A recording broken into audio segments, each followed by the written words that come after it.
Story 1. Entitled Mother on the Flight. Last month I took a flight back home after visiting my parents. Boarding time, I walked to my seat, 23A. There were already someone sitting there. I had to double-check, make sure it's the 23rd row. Yep, I was right. So I told the lady sitting there, it's my seat. Suddenly a man on 23D offered me 23E seat. Turns out they are a family, and the mother didn't want to be separated from her children, who's in 23B and 23C, so she took my 23A.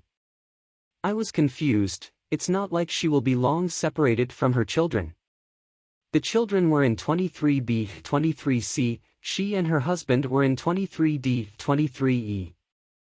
Only separated by an aisle. Obviously I refused. I specifically booked a window seat. It could help me feel ease looking at the clouds and help me fall asleep. The seat they offered me to trade was middle seat, 23E. Trapped between the dad, 23D, and a random man, 23F, in a narrow airplane seat? Nope. I feel suffocated already. I flatly replied, no, I booked the window seat. The mother immediately feel offended. She replied harshly, so you don't mind we, a family, sitting separatedly? Well, why don't you booked the right seats in the first place? Didn't say this out loud though, I was only replaying my words, that's my seat. I was adamant with my answer. Finally she's up, walking away from my seat with angry words she whispered silently towards me. I chose to not pay any attention to them. However, things changed afterwards. Her children were still sitting on the 23B and 23C seat. Obviously I could not walk into my seat. I asked them politely to get out of their seat so I could get in. What the mother did? Body shamed me. Kids, get up.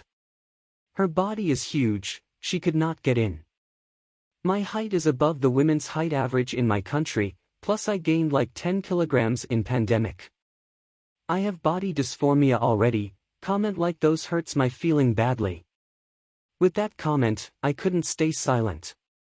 I replied, so what? So what if I'm huge? She did not silence easily. She kept on and on the insults towards me, even louder. Her daughter, silently, and with blatant panic, whispered at me. Please forgive my mother. She is always like that.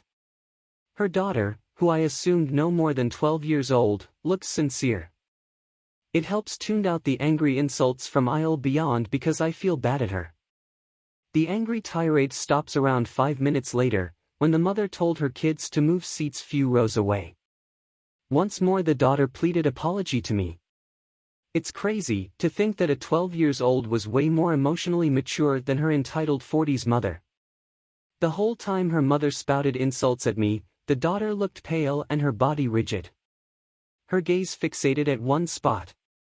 I assume she was very embarrassed. Poor kid. Story 2. Entitled Woman at a Pharmacy. So for a little context, I have a condition that requires I take daily medication for the rest of my life. Which sucks, but is what it is. Because of that I am in the pharmacy at least once a month picking up new medication. And anyone who has had to consistently go to doctors or pharmacies knows you're eventually going to run into a Karen or two.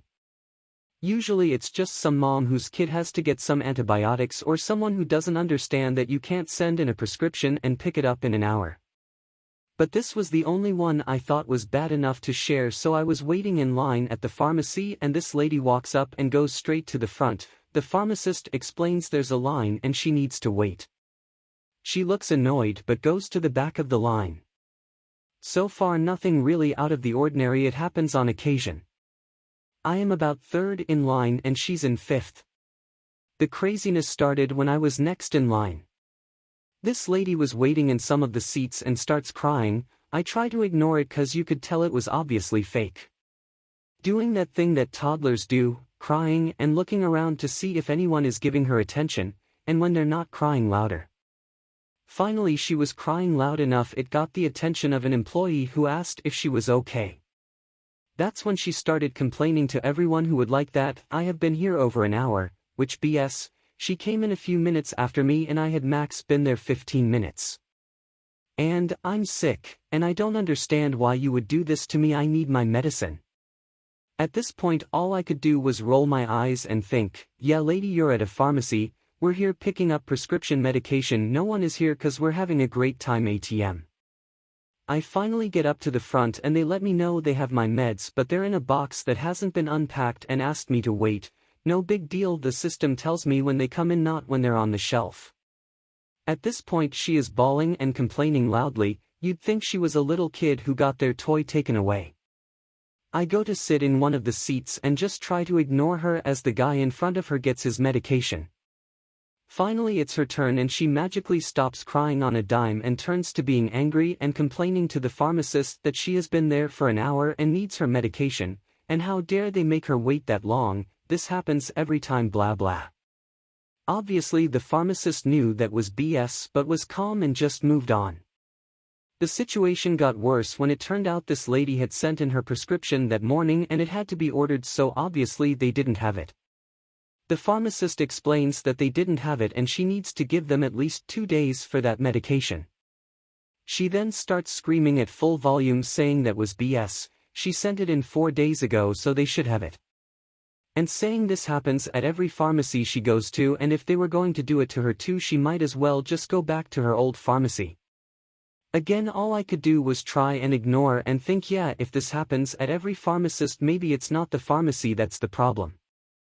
This back and forth went on for a few minutes before she finally accepted they really didn't have the medication and she would have to wait. She left in a huff, still telling anyone who would listen at how ridiculous it was they make her wait and she was sick and needed her medication and they should already have it. Finally my medication was ready and I joked with the pharmacist about how crazy that was and she confirmed that the lady does it every time. And every time the time frame she says she already submitted it gets bigger and bigger, I guess to try and guilt them into thinking it was their mistake and magically make her medicine appear. Not a crazy exciting story, but I could not believe the scene this lady made because she messed up sending her prescription in and was made to wait for 20 minutes max. TLDR, lady at pharmacy has an award-worthy breakdown and screams at pharmacist because she sent her prescription in super late and was made to wait 20 minutes. Story 3. It's not free food when you are stealing it, someone, somewhere has to pay for it. When I ran a training center, one of my colleagues was always taking home excess food. Seems legit? Except when I started to audit the catering orders and saw that the excess food wasn't excess. She was ordering twice what she needed, so there was always some left over. This meant she had free food to take home. When the costs of my courses were placed against hers, I had trained more people and it cost less in catering. It became blatantly obvious that she was costing more. I politely pointed out that she might want to look at her costs as it was going to get picked up. Her response? To tell me to up the catering that I ordered so it matched hers. Now the reason I'd been auditing the catering orders was because the caterer was having problems with our finance department paying on time. So I was going through all the orders and seeing what had and hadn't been paid. Then I was presenting all the info to the board. Skip forward a few weeks and I'm presenting costs and payment showing that because I submitted my invoices on time and tracked them they were getting paid in 14 days. My colleagues were taking 2 to 3 months as she wasn't submitting them when she got them. Then when I showed the balances of services provided, costs, invoices, paid and outstanding paid, it was glaringly obvious that her costs were substantially more than mine. I was asked by the board what the cost per person trained was and I showed that her costs were twice mine. Finance got called in to investigate and she got a warning from HR. I was apparently the terrible person because it would have all been okay if I just ordered more food. No Karen, it would have been all okay if you hadn't stolen food from work. Story 4. Entitled Aunt takes all my mother life insurance money. So my mother and her sisters split ways after the sisters and their spawn decided to take out their hatred for me, still trying to figure out what I did at 9 years old to anger them, on a child and see him off to an abusive situation over being with me or anyone who had anything to do with me. So now a decade on, my mother passes, their parents had passed during this time, and they had written off the entitled sisters as well, to the extent of putting it writing.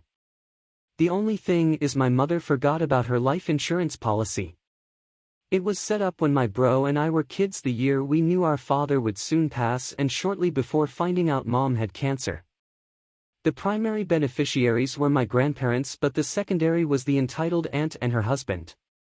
Long story short, because of how the laws are written in our state, she gets the money despite the estrangement and the fact it was set up with the intent of caring for her kids. Granted, we are adults now, but still, it should be the intent in my opinion, but it is not. She didn't only take it from me, but my niece and nephew. Neither my brother nor I are well off, but entitled aunt's husband is. There is no karmic justice. Just an entitled bitch taking money and food from the mouths of children, again. Oh, and she couldn't even be bothered to send condolences. I hope every penny haunts her 100-fold to hell and every life and universe after. Story number 5. Selling my previous house, demand I bear all the repair and upgrade cost? Hi guys, it's my first time meeting such a situation, so I am a bit confused. Please bear with me, for English is my second language. Some background story. The previous house was owned by my parent, about 850 feet. They bought it since 2003 and it was previously owned by another owner. My parents spent almost $5,000 for the repair and upgrade of the house. We replaced the floor marble, repaint the walls, upgrade/repair the bathrooms, checking pipes, replace the main door to a French door style and also upgrade the kitchen. Anyway, back to the story. Recently my parents bought a new home because they want to be near to their friends and relatives. Because of that, they are selling the previous house and planning to use the money for upgrading the new house. They hired a real estate agent to help with the process and contractors to check if there are any damages need to repair/replace. Last month, a buyer was interested in buying because of the location, near her boyfriend's house. She came few times to inspect the house and even hired a lawyer to be a witness. My parents don't mind and try their best to assist. After a week, she was satisfied and agreed to buy the house, went to the bank to get loan. That is where the problem starts. Let's call her K, and the lawyer L. K recently demands some furnitures of the house to give it to her. The furniture she requested are the air condition, fans, television, closet, insisted because it's made out of wood and marble, and bed frame for 3 of the bedrooms. She even asked the lawyer to write down in the contract that stated my parent willingly gave it to her. My parent doesn't want any confrontation, just agree except the bed frame and the closet. When she found out, she get more and more demanding, asking for discount, more furniture, and even asked my parent to pay the maintenance fee until she moves in, including when she repair the house. My parent must continue to pay the maintenance fees. My parent fed up with her and won't sell the house if she keep more demand. She quiet down. After the bank loan was approved the following week, she apply for the loan and the money is in. My parent move out and gave her the keys, temporary stay with me. This wasn't the end of the story. Last week, she contact us and demand. Story number 6. Just happened, woman demanding to use our facilities. Work at a company that some people, me, come in early to do prep work, and janitorial staff are cleaning prepping for the day. It's a huge place and this particular part of the company is empty except for me and a single custodian. There is a school crossing close enough that people who do it are parking in our lot and sit inside their cars until they see kids coming. A few weeks ago our custodian, Cindy, is putting things in the trash outside and sees the new crossing guard, Brenda, who's usually with her husband but was by herself.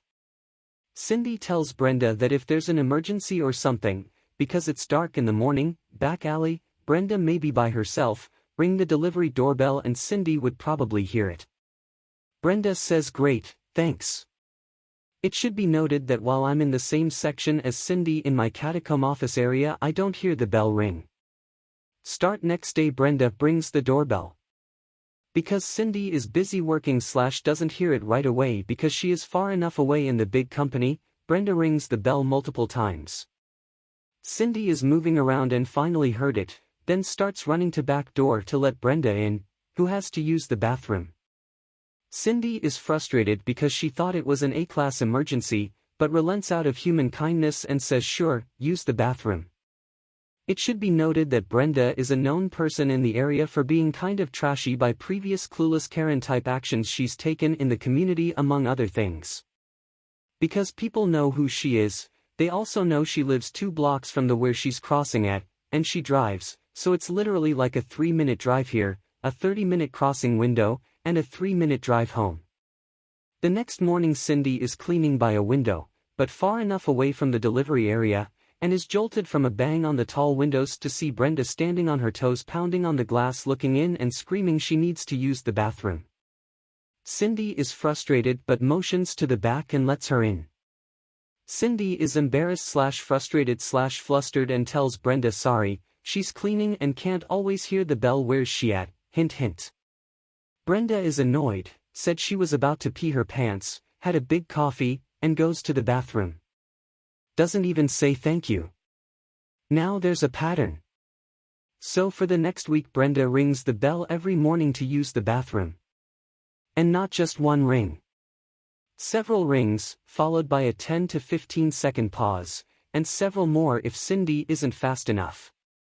It's come to the point Cindy is really frustrated because she's actually doing a job, and is usually not within 15 to 30 seconds of the door, so has to hustle to get there to let Brenda in. And at this point, Cindy already knows who Brenda is, where she lives, and is wondering why she just doesn't use the bathroom at her house before she leaves, finding it hard to believe Brenda has some pressing medical issues she can't go without 30 minutes from a toilet to do the single job she's employed at.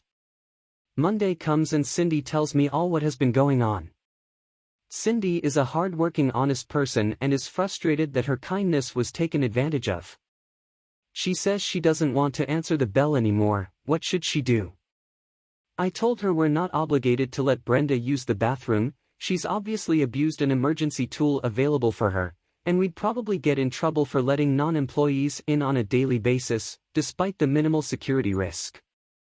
I offered to go and talk to Brenda. Cindy felt bad and asked me not to, but said she just wasn't going to answer the door anymore and just pretend she couldn't hear her and maybe she'd finally get the hint.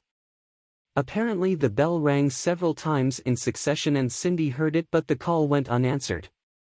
Later in the day, as school let out, Brenda decided to make up for lost time and started ringing the bell to be let in while we're open and full of employees. A third employee close to the door, Alice, who is friendly with Cindy and has heard the whole story at this point, opens the door and tells Brenda this isn't her personal toilet, she's not to ring the bell anymore, and she needs to figure out her own bathroom solution. The next morning Cindy is outside taking out the trash and Brenda awkwardly tells Cindy that Alice yelled at her. Cindy says, "Yeah, I heard that," and pauses to stare at Brenda to see if there's anything else Brenda was planning to add to the conversation, and upon seeing nothing but an awkwardly stare back, goes back inside to continue her job. Story number 7. Lady decides she shouldn't have to wait like everyone else and ignores a security guard. This happened yesterday at 3 a.m. while I was going through airport customs on arrival back in my home country. To set the scene, our flight has been delayed twice, the weather is utterly atrocious, the queues are incredibly long, and everyone is bleary-eyed and too exhausted to speak. There are 3 queues: staff only, nothing to declare, and something to declare, referring to the contents of your luggage.